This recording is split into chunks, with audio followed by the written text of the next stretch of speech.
guys, it's your girl Megan James, and you are now tuned into the Hollywood Groupchat Podcast, period. I know our setting looks a little different today, but we are recording and reporting live from H-Town, period. Yes, sir. We have a guest host today, a co-host. What's up, y'all? Listen, it's so good to have you in Houston, Texas, your hometown, which I did not know, so that was great finding that out. Yeah. I am Chad Black, the People's Publicist, and we're going to get into some things today, Megan. And we also have a special guest, a little sis special guest, yes. Go ahead and introduce yourself, sis. Hey y'all, I'm Monaleo, rapper, mental health advocate, that bitch. All that. Period. Okay. So, I've never met you before, but I have listened to your music and I love it. I'm so proud of you, and I just want you to know, just keep going, girl. I'm here. I'm going to room for everybody Black, and especially everybody from Houston, because that city. So, exactly. You know.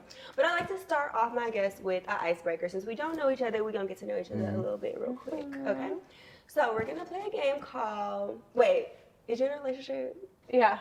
Okay, because I just had to make sure y'all was still together. Before. Yeah. Okay, cool. I don't want it to be called how well do you know your ex-boyfriend. We gonna it's current. No, yeah, we still together. Okay. So we're gonna play how well do you know your boyfriend. So for those who don't know, can you tell us a little bit about your man, girl? Oh my gosh, my man. Okay. My man. My man. So he's a rapper, and he also owns like a sports team, a basketball team. Okay. Oh, that's dope. I ain't know that. Yeah, me either. Yeah, he's into that. He's like a coach per se, but he has like multiple different AAU basketball teams. Oh, that's dope. Because whenever them kids go to the league, like that's the big coin. Exactly. But he works with the kids. He loves working with kids. But originally he was a rapper. His name is Stallion for Vegas.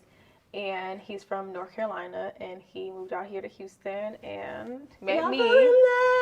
He met me. He fell in love. And yes, that's beautiful. Okay, so we're gonna get down to these questions, right? Okay, y'all. So she said her boyfriend's name is Stunner for Vegas. So what do the 4 stand for? For me. I'll give you another shot. Okay, so his name is Stunner for Vegas. I was doing some research, and he just threw Vegas in there, but just because. Yeah. But what do the 4 stand for? If you don't know, it's okay. I can speak. Shit, I thought it stood Stunner for Leo. He was for me. Period. That's what it should stand for. If it stands for anything else, then I don't know why. Okay, so the correct answer, sis, is apparently he's from North Carolina, right? Yeah. So whatever area code he is from starts with a 4. So that's why he took the 4 out, because he's like, oh, I'm from the. Is he from the whole like little baby? I don't know. He's from Salisbury, so. Do it start with a 4? Hell if I. Oh, I guess yeah. It's 4. Oh, yeah. Okay, cool. That's the area code. Okay. Ding, ding, ding. 4. So that's what the 4 for. Okay. Okay, so when is your boyfriend's birthday? January 1st. It's actually coming up. My ex-boyfriend's birthday was January 1st. How you feel about Capricorns? I was just gonna ask you how you feel about Capricorns. I love Capricorns. Granted, I'm probably just in love, but I like Bias. I'm biased. I like What's Capricorn your sign? men and women. I'm a Taurus. That's what I want to know. Oh, that works out perfectly. It works for out, you. right? It does. It just never works out for me. For real. What's your sign? I'm an Aquarius. Okay. So like, she's like, ew. Really? Bitch. Really? Ew. No, you know what? I love Right. Taurus. I love Taurus women. Taurus men, get Taurus somebody men, else to do it. Get somebody else to do it. somebody else to do it. I actually love Capricorn men. My ex is a Capricorn. I like them because they are like workaholics. Yes. Like they're very like organized in their head. Definitely. They're family men. Family men. They love their families. And they gonna spend that money. Yeah. Like they is not cheap with the gifts. They're not cheap with the nothing. That's interesting. What's your sign? I'm a Cancer. Every bit of one. Oh Lord. I'm a Cancer. Okay, wait. So I got a couple more questions on her, man. Yeah, you do. Okay, you can ask the next 2. All right. So Actually, we asked where the foe was from. Oh. No. Okay, I got one. Okay. Okay, so Stunner for Vegas and Glorilla have something in common. What is it? Stunner for Vegas and Glorilla have something in common. They do. Besides that, they rappers. Okay, I was just gonna say that they rappers. Hell if I know. I'm gonna give you a what is it? A clue. A hint. A hint. Cardi B. Cardi B. That's a good hint. It is a good hint. Yeah. It's not too much. Not too little. In common. Yeah, in common. Don't think the worst. This is really the best. That's why I love Tomorrow. They both have a song called Tomorrow. Called Tomorrow. Yeah. Okay, yeah. She's like, let's get this shit clear. Together, That's right. now. Okay, I'm like, hold on. What happened? Okay, and then the last question. The last question has nothing to do with Center for Vegas. At all. I'm like, where does this question come from? Okay, so what flower has two lips? Tulip. Smart one. Okay, you got it right. Okay, what flower has two lips? Yeah, then was the warm-up questions. Right. Okay, Interesting. Where did you get that from? Girl, I just really be like, Google. Okay.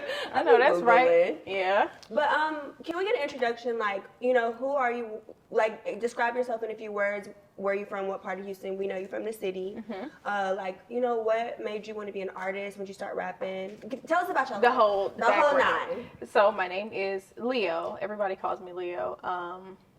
When I was choosing my rap name, I just thought of like Mona Lisa, and then I chopped off the Lisa and I put Leo, so that's how we came up with it. Okay, now that makes sense. Yeah. So it's ridiculous to be calling you Mona. Yeah, it's ridiculous. It's ridiculous, right? When people call me Mona, now that makes sense. That's what he told me. I was like, don't she call likes her. to go by Leo, not Mona. Because I was like, did she go by Mona or Leo, or just do you have to say Mona? both? I'm like, okay. Actually, I just like. but that's a good. People need to know that story. They definitely need to know Okay. that. So it's Mona Leo. My name is Leo. Everybody just calls me Leo. I'm from Houston, Texas. Specifically, I'm from Ridgemont, which is like kind of like Mo City area, Harlem Clark, right in that section. I grew up there. I grew up in Houston. I love Houston. I love being from Houston. I've always been very musically inclined, so I like playing the piano, the flute growing up, singing in church, singing in the choir, singing at school, talent shows, basketball games. I really wanted to be a singer, honestly. I was just gonna say, it's so interesting because I was introduced to you as a rapper, and then out of nowhere, I think the first time I was introduced to the singing was like a clip. Maybe I think you were at sound check or something, and you were singing, and I had no clue that you could sing. I don't think the world did. Cool. Yeah. So there are not many people that can execute both of those, and they both be like equally good. I think it's because I had so much background singing that it was just, like I said, I was just always musically inclined. So rapping was something that came very easily, very naturally for me. So I made like a little rap song with my younger brother for his birthday. I took him to the studio because he actually is like the real deal rapper, like super fire freestyle artist. Like you can put on any beat, he can rap through the entire beat off the top of his head, and it's gonna make sense the whole time. It's fire. But I took him to the studio for his birthday. We recorded the song. I posted a little clip. It went like up on social media, not up, but it's like people was fucking with it. Like the local people was fucking with it. And so it kind of just went from there. So I was like, fuck it, maybe I should just be a rapper for real. So I started making more rap songs, and then I came across Beating on Your Block, or I came across the beat rather. I wrote to the song, recorded it in the studio. I posted a little snippet on Twitter. It went viral. And then the rest is history. And I'm here. Do you have any dream collabs? Like, who is your number one? Like, before I stop rapping, I got a Frank Ocean. Oh my God. I love Frank Ocean so much. I love him so He's so talented. Much. So talented and like super off the grid. I really aspire to be that quiet, like that, like ducked off, because I be oversharing a lot. So the fact that he can just like live his fucking normal life and nobody knows anything about nobody knows Beyonce shit. that. That's Beyonce shit. Like that shit's so fire. But yeah, Frank Ocean and Beyonce, obviously, because I'm from Houston. Yes. Are you an independent artist, or are you signed to a label? I'm independent. So like, what do you think are the benefits of being independent? Like, because I don't really know much about music, but I did just sign a publishing deal. But it's for like sync. So that's like that's like the music that goes behind like television shows and video games. Yeah. I literally know nothing about music. Right. So what are the advantages of being an independent artist? You have complete control. So let me clarify. I'm an independent artist, but I sign with a distribution company. So I have a company that distributes my music, and they're called Stomp Down, and there's another company called The Orchard. And we kind of work, it's like a partnership. We work together to distribute my music via them. And then I'm just like completely in control of creative direction, what songs I choose. I own my master, so that was the biggest thing for me, just being able to retain all of my masters, so that if I were to die or something like that, my family could, they could have that, and I could have it forever. So but I think the main advantage of like being an independent artist is just having complete control over your creative direction, which is really big for me, because there's nobody like, I'm not in a rush to do things. Like sometimes when you're signed to a major label, they're like, you're on a time crunch. Like from the time you get signed to the time that you put out your first project, like they are very adamant about like getting you on the road and like just getting you in the groove of things, getting you in emotion. I really have time to develop myself as an artist, and I really, really, really love that. Because like I said, nobody is just like rushing me or just like in my ear. Like, obviously I have a team of people and we set deadlines and we try to like meet those deadlines internally. But as far as like an actual deadline or like pressure from anybody, I don't feel that. I don't deal with that. Right. And then creative direction, I'm in charge of all my music videos, all of the songs that I do. I don't have to, you know, Be on somebody else's time. Right. Exactly, be on somebody else's time. But So would control. you consider it? Like, if like the right opportunity or like the right situation came around, would you consider signing to a I label? definitely would consider signing, because there comes a certain point where like I feel like sometimes you hit a ceiling as an independent artist. Not everybody. Like some people are really able to grow and thrive, but sometimes that machine is very helpful for some people. So once you hit like that ceiling where you're like, okay, I've done all I can do as an independent artist, I need a bigger machine or I need more funding, then I definitely would consider signing to a label. But I haven't even scratched the surface yet. So for me to sign to a major label, I feel like I'd be cheating myself of the process and that real deal like grind, getting shit out the mud process. So I'm enjoying this process. It's like a slow burn.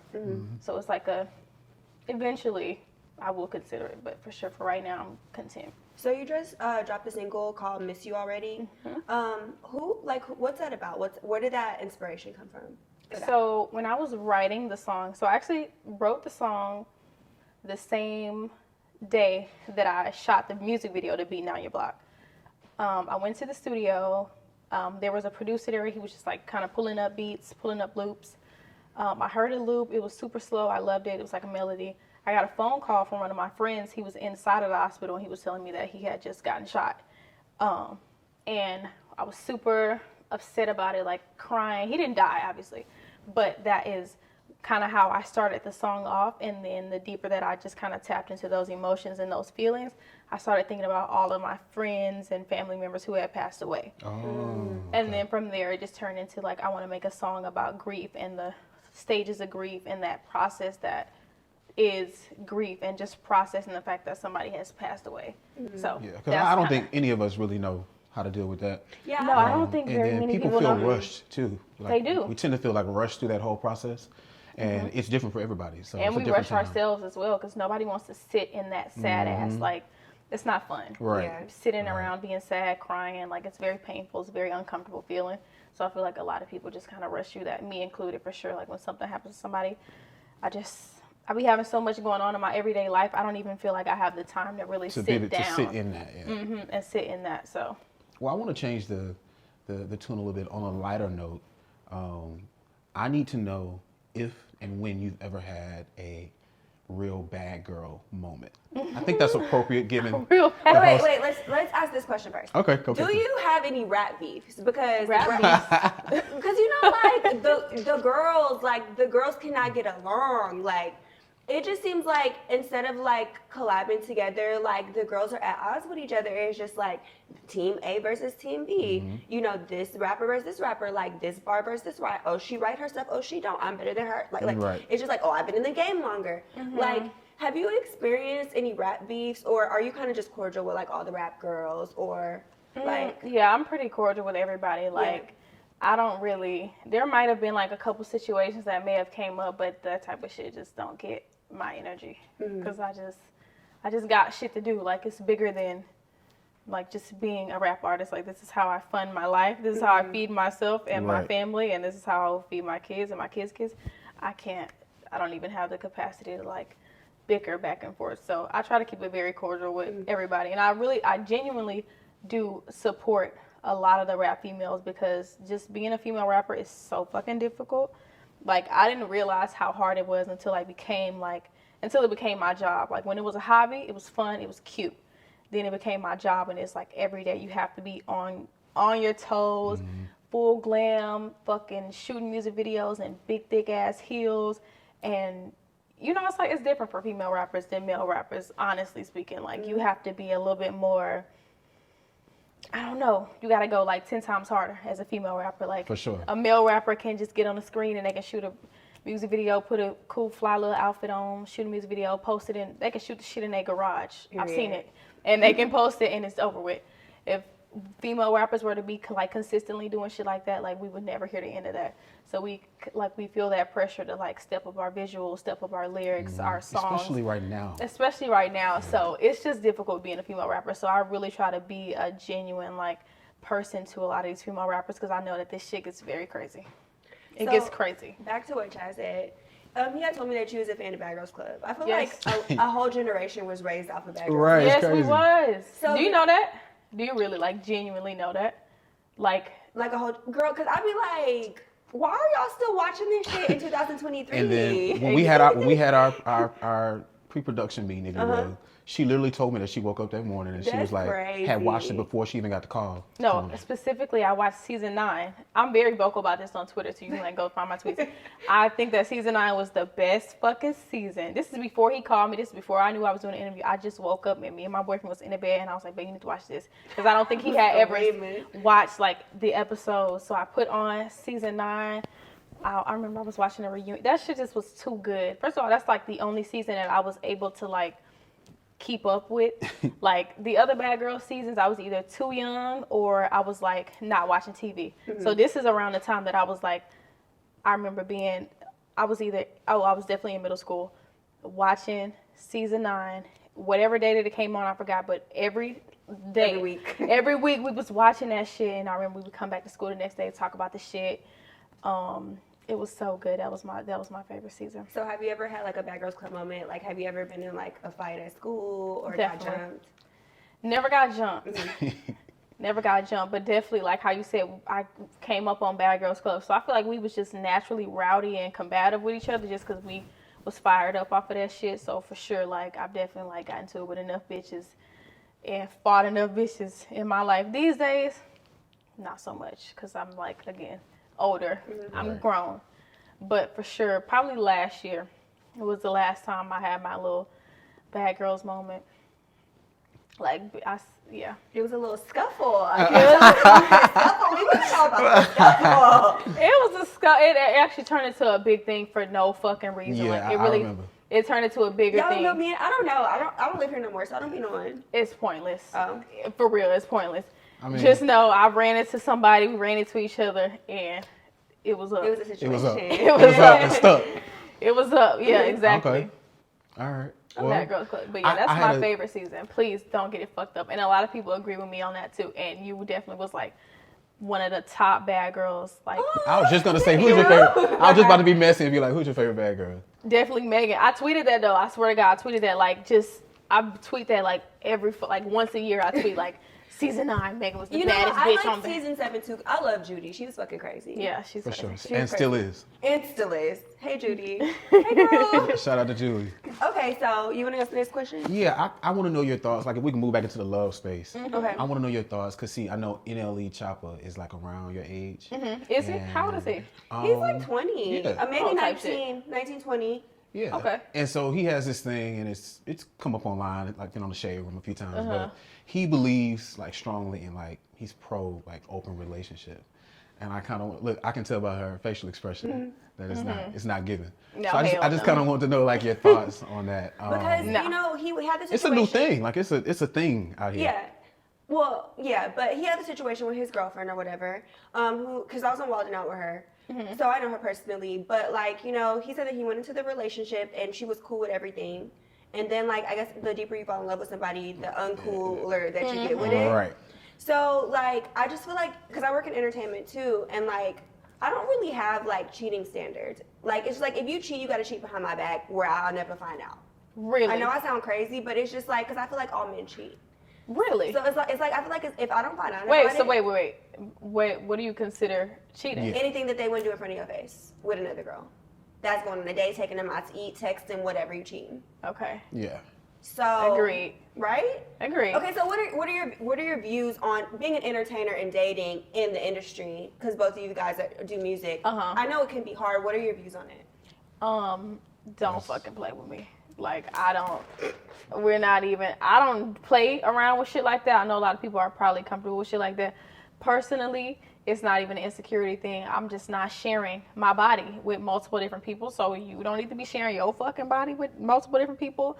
Like threesomes, all that shit, I don't, no thank you. Like hard pass for real. I just don't even want to get into shit like that because I feel like that shit is just not me personally. I just cannot do that shit. I can't even fathom the thought of like my boyfriend. The fact that he was fucking bitches before we dated is crazy. I'm screaming. Before he knew I existed, it's crazy. And I bring that shit up every once in a while. Like, you dead ass wrong for that. Like, I don't care if you didn't know me. I don't care if you know if I existed or vice versa. You should have never been talking to bitches because that shit just made me sick every once in a while. Do you have any other non-negotiables though? Like mine are like, don't bring no STD home, don't have no baby on me, and you can't be gay. They're my 3 non-negotiables. Everything else is work-outable for me. You can't be gay, so you wouldn't date a bisexual man? Mm-mm. Really? Mm-mm. Why not? There's already enough competition in the world. Like, you can't like me and like them. Like, it's already enough. Like, girls is already enough. Uh-huh. Okay, so do you think that you've already dated one and you don't know? I'm sure I have. I feel like I've had sex with a bisexual guy. But, like, if I, like, openly know, like, it's too much going on there for me. Okay. Too much competition. Okay. Too much competition is too many things going on. Right. You know? Okay, What about you? Would I date someone bisexual? I'm sure I have. But, like, sure I if you openly knew, like, that person is bisexual, Well, see, my thing is the choice. Give me my fucking choice. So I'm asking you the choice. I mean, yes or no? No, I mean, my answer is contingent upon that. So if you Yeah. come to me and if you're honest with me about that, and if all the rest of the stars are aligning, and then you were honest with me about that up front, then I'm open to it. Honest with you about being About the fact that you are bisexual? bisexual, yeah. Why would it matter? Well, I mean, If they Yeah, like, why would that be something they come and be like, hey, boy, I'm bisexual? well, just no, so I you think, know? Exactly. I think if we're talking and headed down a path, you know, where we are vibing or whatever, and then you know that you date both sexes, and especially if you're actively doing it, you know what I mean? And I'm just a person that you're dating, I feel like you should let me know that. Mainly because of especially if you're like sexually active with them. I just feel like that's something that you should mention. If we're dating, why wouldn't you mention it? I kind of agree, too, at that point. Why wouldn't you mention it? I mean, at if that you're point? sexually active with someone in general, then I don't think it has anything to do with like who they're having relations with. I would just like to know, like, are you having sex with other people? Period. Like, Would you date someone bisexual? Yeah, I would.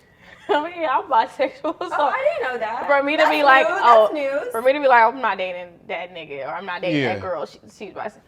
I'm bisexual, so how could I? I've been looking for a girlfriend. Period. I seen you put that. I seen your ass put that online. I was wondering how serious. I feel like Kalani and her girlfriend are so cute, and I was like, oh my god, I want Okay, a so that's a good thing. girlfriend. Is it? But my thing is, when girls say that, I'm gonna just address this.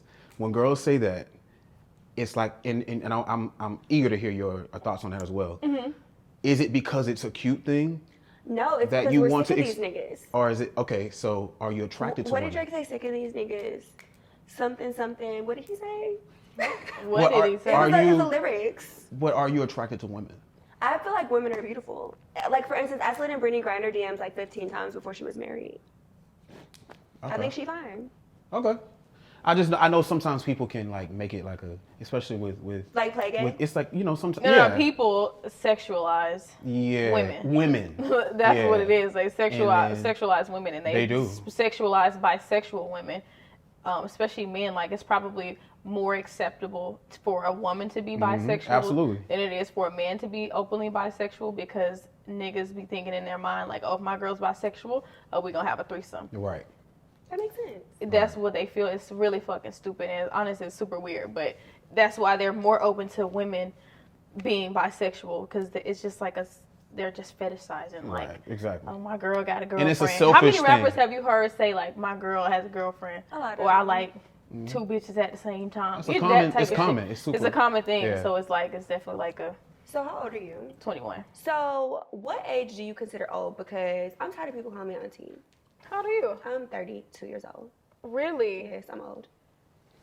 Is that old? No, it's not old. I'm 32. Y'all are 32. That's not old. So what age old do you is like, old? I don't know, it's subjective. Like, I guess whenever you start feeling old is when you're old. You think so? For real. Because like a lot of the girls, like the younger girls, be like, oh, I remember I was watching Impact Atlanta, and I remember I love that show. Jada was like, you know, they're doing Impact Houston. Really? Mm-hmm. When are they doing that? I think they're casting for it right now. type shit. But I think Jada was like had to call Ari old. Remember? Mm-hmm. And I think Jada's probably like 23 and Ari's like 26 or 27. And she was like, "Are you an old grandma?" And I'm like, "Well, damn, if Ari a grandma, then I'm like an ancient, A great grandma. in the grave." Yeah, a great grandma. So you just feel like you don't feel like no one's too old. Like you don't feel like no one's old too like old. I used to feel like that, like when I was younger than I Right. am, and I was getting into it with bitches who was like It's 5, 6 I also years. think it's just like a good weapon though too, like in a fight. It is. Like if With if your old ass. Yeah, it's just like Like, a good bitch, thing. you Yeah. beefing with a young bitch. Yeah, I Right, definitely I used to think pull it's just that a good- card a lot. I'm glad I let that shit go for sure. But Yeah. I now I'm coming to realize it's really subjective. Like if you start acting old, Then you start getting gray hair. and you start feeling old, and you start moving old, and you like stop doing the shit that you used to do, that you liked to do when you were younger, then you're becoming old. Facts. But if you just still living your life and doing your thing and wearing what you want to wear and doing what you want to do, forever young. Yeah, I just think it gets a little bit weird on the other end of that when a person like starts forcing like youthfulness when they are like embrace like if you know that if you are a grown ass person you can embrace. What's that. an example of that? Carly Red. Okay. I'm just being real.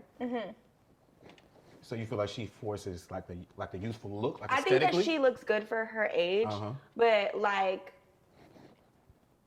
you 56. How old is Oh she? wow! Wait. How old Like is Carly Red is like almost 60. Wait a minute. Google it. Carly Red is almost Google be 60. lying though. Like you could go on Google and Y'all, how old is Carly Red? No, seriously. no, you looking it up. No. No, 'cause Carly 60, Red is in her 60 is 50s, nuts. baby. But her being almost 60 is nuts. She's 49. My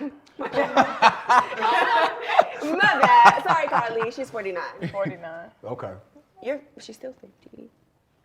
Never mind. Next question. Okay, so this is a very important question because I be battling people with this question all the time. Okay. Do you believe in colorism, and do you feel like it's easier as a female rapper to like make it big when you're like of a lighter complexion?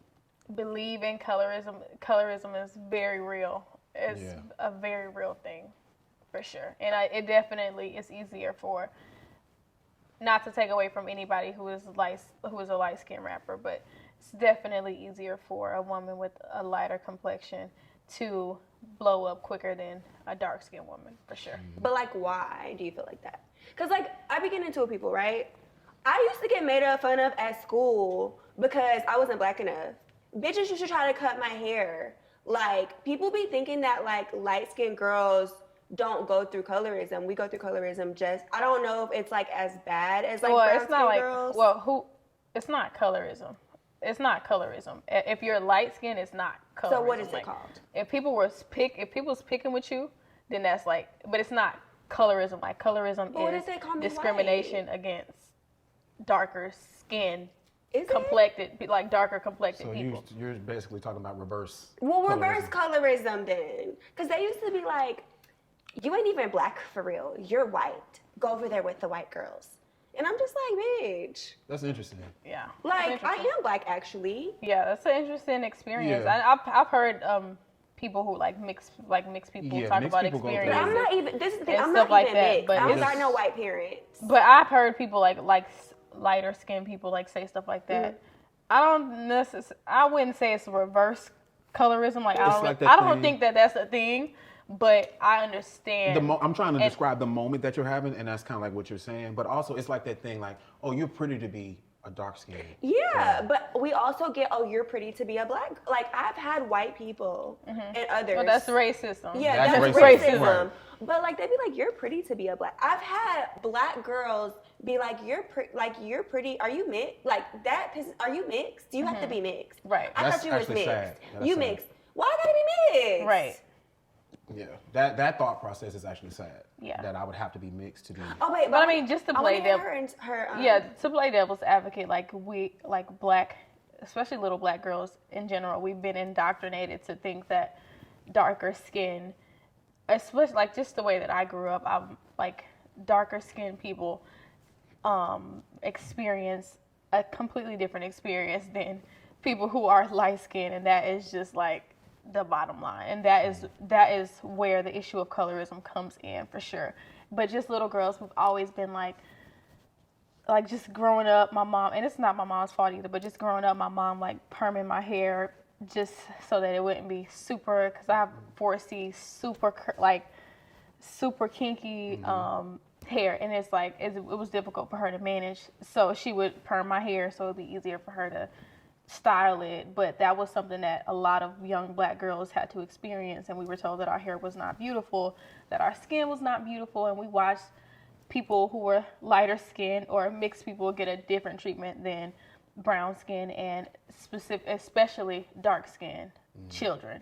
So that's why I feel like it, not to take away from like your experience, because that's still valid, and what you went through is still something that was traumatizing for you for sure, but it's not the same thing as like the colorism that darker skinned women Can you explain it in like the rap, like in the rap world, like from the original question, like why do you feel that it's easier for a lighter skin like a Lotto to blow up versus a Cash Doll? It's just, I mean, so just to take it all the way back, like when our ancestors were slaves, the darker skinned slaves were in the field. They were outside, they were doing hard labor, and the lighter skinned people were in the house. And that is like, it just trickled down, and it just kind of is the same concept, just different time. But can just I make a different time. Though? Of course. I feel like it's only with the women though, because I feel like it's specifically with women for sure. That's why I said it's different. Because the darker skinned guy, I feel like it's harder to be a light skinned rapper versus a dark skinned rapper, because I feel like the light skinned rappers, nobody really take you serious unless that's like Drake. that's like a cultural thing. Like that's the cultural thing that we're doing like recently. But as far as like just colorism in general, and specifically like colorism amongst black women specifically, that's something that dates back far beyond like the shit with like being a light skinned male rapper and a dark skinned male rapper. That's some cultural shit, and that's some shit that just recently, or at least I can only speak from my personal experience. I remember like this was like 2011, 2012 when Drake was like making like the softer rap music. I remember that being a conversation like, oh, he's a light-skinned rapper. Right. I remember that starting that conversation around that time. But as far as like what women are experiencing, I think it is, I'm not gonna lie, it's easier for a light-skinned woman to blow up as a rapper. Through the music industry. To navigate through the music industry. And I definitely have seen women like I've seen dark-skinned women have, because I'm like right in the middle. Honestly speaking, I'm like in the middle. I'm not obviously like I wouldn't even consider myself like, to say that I'm like a dark skinned rapper would be doing a disservice to the women who are darker than me who are rappers, and that are really fucking talented. I've seen them have to work 110 times harder and lyrically be more skilled lyrically, have better visuals, and you know what I'm talking about. I do. Fill me in. No, one of my favorite new artists. Her name is Bree Runway, and I love her. And we don't hear about her nearly. I love her. She's also from the UK, but she's super fucking talented. I love her. She's awesome. She's amazing. But she's amazing, period, in general. But I know that if she was lighter skinned, that she would be. Well, you would know. Well, let me not say that specifically. Let me not say that. But you notice a pattern. That's what I will say. You notice a pattern. Like there could be an influx of light skinned rappers, and they wouldn't necessarily have to be as talented lyrically or put as much effort into their visuals. So I have a question. What's up? Okay, so like we're talking about brown skin rapstresses. Like, I mean, I feel like Megan Thee Stallion did well for herself as like a brown skin. A brown skin, yeah. Girl, like everybody was fucking with Megan for a while. Like she's very charismatic. She's a people person. She's an Aquarius, just saying. She's very charismatic. She's a people person, and she's just like and she's talented. Super talented. Right. So it was easy for people to gravitate towards her. But she's still brown skinned though. Yeah. And she blew up. Yeah. But she was also rapping for a really fucking long time. But so has Cash Doll. And she's also been rapping for a really long time. Very long time. But Cash Doll is dark skin, and people like that is just that's the black and white of it. Megan's not? Well, she's a brown skinned girl. She's brown. Like, she's in the middle, too. She has that brown middle. skin. Yeah. She's But I in the also middle. think that just your journey and fate at some point kicks in as well. Just like what was meant for you. Your is journey, meant your for you. fate, your talent, your talent skill is a big set, thing, the amount of skill set. effort that you put into your craft for sure. But like I said, darker skinned women have to work 10 times For sure. harder I stand by that for sure. I to agree. get the same notoriety. Right. So speaking of Megan Thee Stallion, like being that you're from Houston, and like, what are your views on the Tory Lanez versus Megan Thee Stallion verdict? I'm really glad that Megan got the justice that. I'm glad that it's not even that, because I wouldn't even say it's the justice that it is what like, that's what she deserved. He obviously deserved to be put in jail for shooting a woman. Like, he was dead ass wrong for that. But I really admire the fact that she was so adamant about taking this, like, all the way. Like, a lot of people, especially with black women, like, we go through a lot of shit that we sweep under the rug, or at least I've seen my mother, my grandmother go through shit and like sweep shit under the rug. I remember my mom being abused and like calling the police for my mom, and I remember the police getting there and asking my mom what happened, and my mom being like, nothing happened, everything's good, just to save who she was with at the time. So the fact that Megan was adamant about standing up for herself and representing, like, I don't even know if she realized she was representing so many other black women in this world who have been abused, who have experienced violence against them, and the fact that she was able to stand up for herself and stand up for us was huge for me. So when I saw that verdict, I was very content. You had also been, you know, throughout the trial, you had been verbal about Yeah, definitely, because you know, I just noticed, candidly speaking, like, just honestly speaking, nobody was really, like, there were a few people here and there, but people were just sugarcoating the situation, and the shit was kind of like throwing me the fuck off, because I couldn't understand why people were like, the silence is compliance. I don't think people understand that. Like, they think, oh, it's not my business, I'm gonna stay out of it. But when you're silent about certain shit that is clearly wrong, like, you kind of are standing in solidarity with the wrong side. Yeah. And so I had to make sure, like, even though it had nothing to do with me, obviously it's not my business, I just wanted to make sure that I was vocal about the fact that this shit is dead ass wrong. And if nobody is going to stand in solidarity with Megan, I will. So how do you feel about Kelsey as being her, like, I guess, ex-best friend? I don't know, like, the specific details of the shit. Like, I see, like, a little shit here and there on Twitter. I don't, like, keep up with the case or keep up with the details, so I'm not really sure, like, what her involvement is in the shit. I just know I remember seeing a live where Megan said out of her mouth that Tory shot her. Right. And that if that's what she said, then that's what the fuck happened. Right. Like, there's no debate. Like, there shouldn't be.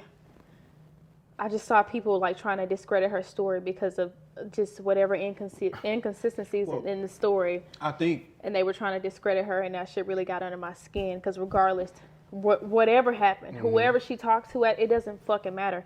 She was shot. Right. And so I just feel like. I think the fact that she was shot, that is not to be played with. That's a serious thing, and that matters.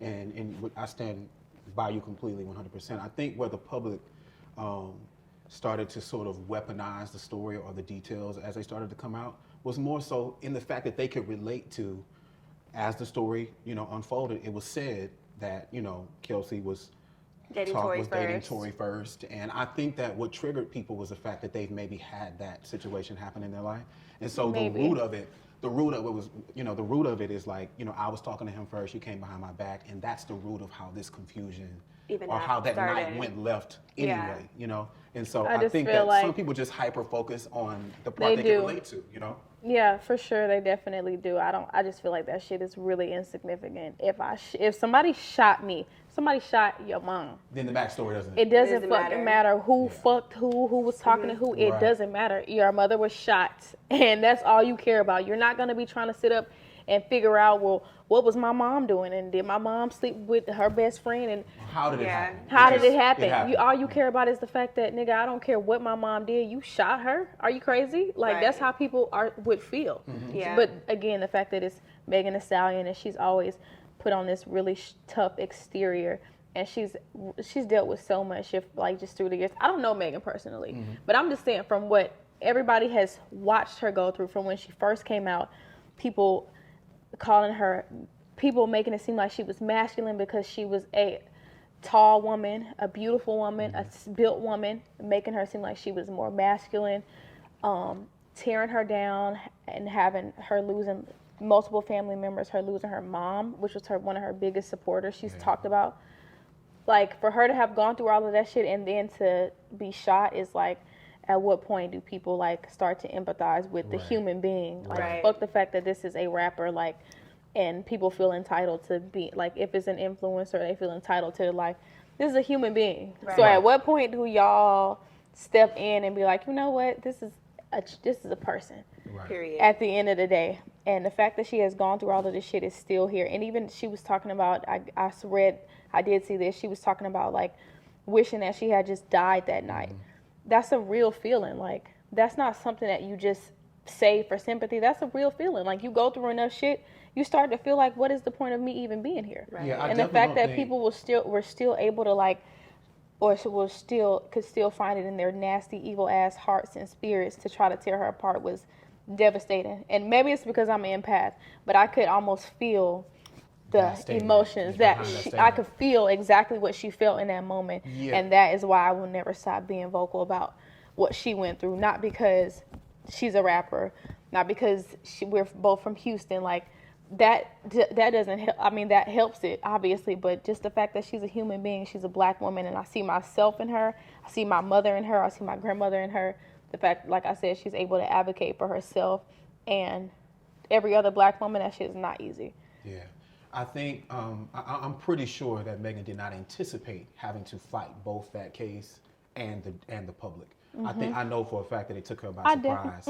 Yeah, having to fight on all fronts. I know and so she I do have sympathy for that. But also, because I'm, like, in the industry, her stardom is very interesting to me, because people have, like, there's this double, people, you know, like, she has her cult following, but then for her to always be sort of battling with the public, they still eat it up. Her music is, she's still successful. She's still, I don't see any break in her career. It's a very interesting dynamic that she still ascends, even in the midst of, like, all the public. Them her ancestors, her mama and her granny watching. And that's why I say fate. I believe that this was just meant for her. I believe her success, it was hers before it was hers. Her success was definitely meant for her, and she worked really hard. Anybody who's from Houston, Texas, we kind of almost got to see her come up and watch her start and watch her do freestyles, and some people got to watch her rap on campus at TSU or Prairie View, where she was going to both. I know she went to both, but people got to see her come up, especially here in Houston. So she worked really hard, and that was, like, she deserved every bit of stardom, everything that she has accomplished. She's deserved it. She didn't deserve all the crazy shit that came with it, but she definitely deserved her stardom because she's a very hardworking person. Yeah. On a brighter note, okay, so there is this little thing going around on Twitter: $250,000 in food stamps or dinner with Beyonce. And food stamps. Food stamps. I said stamps. The people in them comments saying Beyonce, I was like, y'all crazy. The food stamps. $250,000 in food stamps, that could last me like 5 years. And then what I know about Beyonce and meeting her, it's going to be a moment in time. It'll be over faster than it started. Really? Beyonce is not about to sit and chat for too long. You know what I mean? You think about a day in the life of Beyonce. Those food stamps are going to take you way longer than that moment. Definitely. Than maybe I think I'm saying that too because I met her before. And so I've already crossed that off on my bucket list. Yeah, so she was like, give me the food stamps. I need the food stamps. I've met her before. Okay, y'all. So we are ending we're nearing the end of the segment, of the whole segment. It's kind of sad because, like, I wish I could sit here and talk to you all day. Right. Like, you know what? You are so mature. Like, I did not expect this. Like, from your music, I'm like, okay, she little sis. I have a little sister. She's 20. So I'm like, okay, she gonna be little sis. But you are very, like, well-versed. You're well-spoken. Definitely. And, like you're a really great example for young girls because I feel like she's Gen Z, right? I believe so. Gen Z is crazy. Yeah. And, like, we are crazy. You're crazy for sure. You're setting a very good example, like, for your generation. I'm like trying to, like, well, at least in, like, the human being that I am. Like, my music is something totally different because that is where I vent my frustrations. Like, that's where I get off the craziest, most intrusive thoughts because it's like a journal for me. But as far as like who I am as a human being and what I practice and my morals, my beliefs, my values, I have to be very adamant about that and very clear on the shit that I'm like, that I stand for and what I don't stand for. So I try to be. I'm still working on myself, definitely. But for sure, I've come a long way, because if you had met me a year ago, I probably would have been in a different, I probably would have still been the same person, but I would have been a little bit more rowdy, a little bit more combative, a little bit more eager to talk about that bullshit. Well, you know what? I did meet you a year ago. You or did. 2 ago. I remember that. Yeah. And it was a year ago. A year ago. It was a year ago. And I met you at a 1501 party, I believe.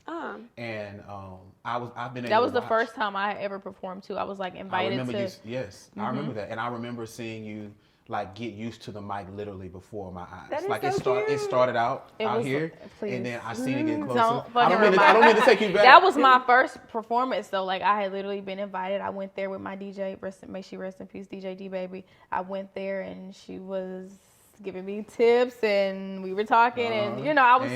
And I remember the audience, just like her energy, even in her inexperience on stage.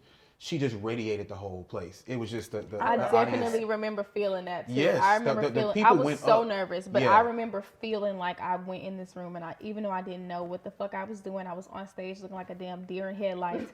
Like the mic was all the way down here because I'm used to singing in church with like the mic being down here, so I'm not used to like. I'm not used to doing shit like that, but I really did feel that shift in the energy. No, for sure. And that's when I knew, okay, this is what I should be doing. I didn't know that. I didn't know I was witnessing that moment, Greatness. but it was for sure. But we knew that we were in the presence of a star, and so to Definitely. see you blow up, within the year was crazy. But I also want to say, when you say she's a good example, I love how you show us a little bit of everything. So you maintain some privacy, but you also show us the triumphs. But she shares a lot on social media of her. Like I've seen her have a bad day before, and I talk about that, even if it's on your story. Definitely. And so there's a very balanced relationship that she has with her fans, and I love that. That's Definitely. probably my favorite thing about you as an artist. Definitely. The way you manage that vulnerability. And it's so easy too, because it's just like I've always seen people, like at least celebrities, I never understood why they were so private about their lives. I'm like, this is some extraordinary shit, especially, just coming from where I come from.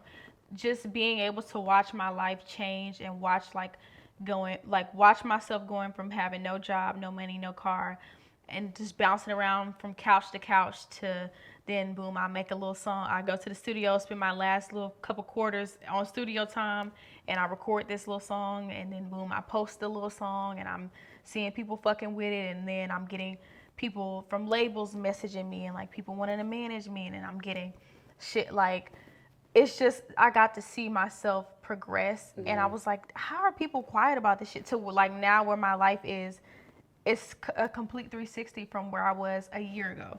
So to see your life can change in a year. That's a quote. It's true real. though. Like I literally remember like just penny pinching, like not having enough to get this, not having enough to get that, and then to like be comfortable and to be able to take care of myself and my family and extended family is something that is like I could only have imagined like how my life was getting ready to change.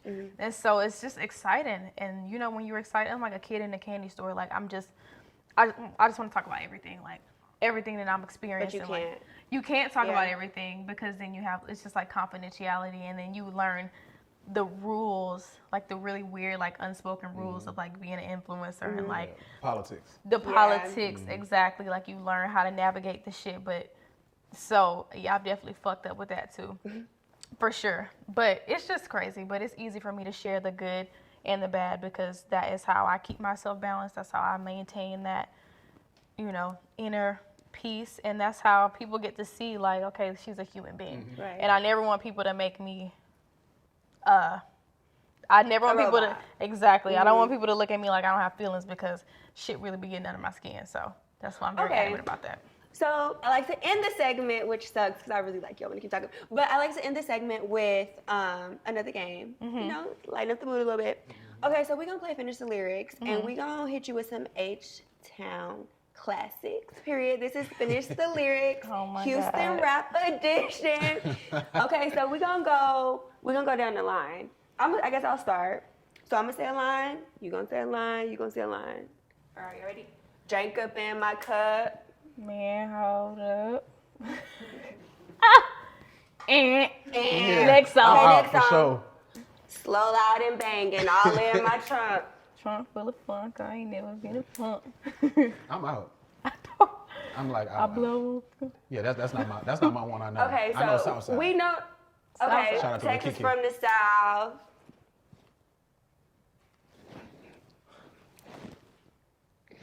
Put the pussy in his mouth. I'm like, wait. That's not the lyric? Get somebody else. That's not it? Okay. Okay, so what about this one?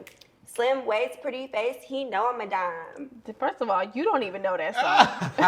You don't even know that. Did I say it wrong? I'm trying to get on the beat. You don't even know the song. Slim face, pretty waist, he know I'm a dime. You cheating because you reading it. Exactly. You cheating because you reading And it. to be honest with you, a lot of these songs, You gonna I have snitch to. on me? I mean, We watch. You read. Okay, I mean, a lot of these songs, Slow down and bang it all in my trunk. I already been out on that. I mean, Exactly my yeah. point. No, for me, I have to start like a lot of these songs. What y'all want to hear? Okay, I do this every episode. Riding with my twin and them. I definitely don't know that What? for sure. Okay, I y'all, know it's Cardi. I know it's Cardi. we have reached the end of this podcast. Child. Monaleo, sorry, Leo. Monaleo, I can call you Monaleo. Whatever, yeah. Sis, I need you Sis. to look into your camera. Tell everybody where they can find you, whatever new projects you have coming up next. That's your camera. Hey y'all. So y'all can find me on Instagram, Twitter, YouTube at TheMonaleo. So that's at the Monaleo. And I just dropped a song called Miss You Already. So go stream that. It's sad though. But you don't have to. But if you want to, if you want to get in your feels real quick and really just tap into those emotions, then stream Miss You Already.